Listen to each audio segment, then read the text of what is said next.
thank you very much for having me here this evening. I just want to compliment you on the crowd.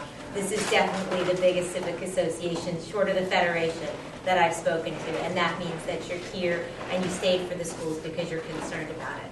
I've lived here in Arlington for 10 years. I've had the pleasure of one daughter graduating from H.B. Woodlawn, and she is on at James Madison University. I have another one at Wakefield right now, and my youngest is at Claremont Elementary School.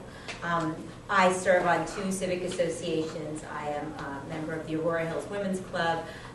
I've been on 5 different PTAs, and just so you know, when I do represent my ideas, I never represent just my neighborhood. I fought to restore library hours throughout Arlington. I fought to preserve our community center and our senior program that existed there. And currently, right now, I am fighting and spending probably more hours than I am on the campaign trail trying to save our planetarium. You know, $18,000 a year is what we spend on our students here in Arlington. 50% of your tax dollars goes to them. And I think for that we owe you some accountability. So what I'd like to see happen is, I have to correct a couple of things. And again, I want to say I think Sally's a wonderful woman, wonderful mother. I see her out riding her bike. I know she volunteers in the community as well.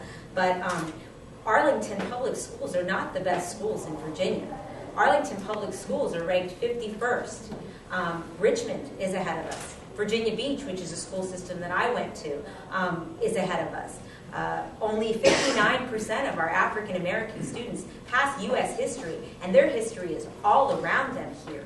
If there's one thing that we do lead Arlington, or actually the state in, it's dropout rates, because we exceed the state dropout rate.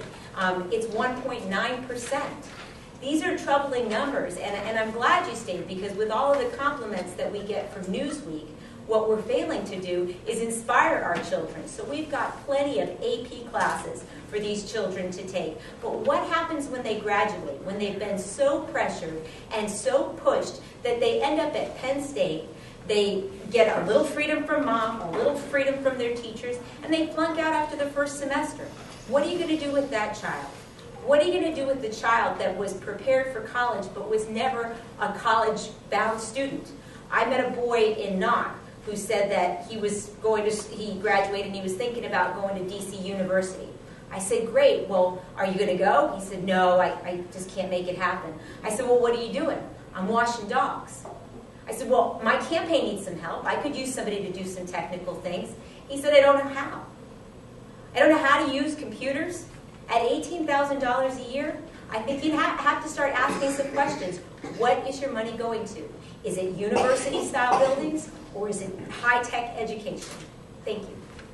Oh, yes, thank you very much. I don't know if you guys have been watching the news, but I'm going to guess that you have. And I'll be a little flip here. Have you heard of the term mama grizzlies? Well, we have some of them in Arlington, and I've met them.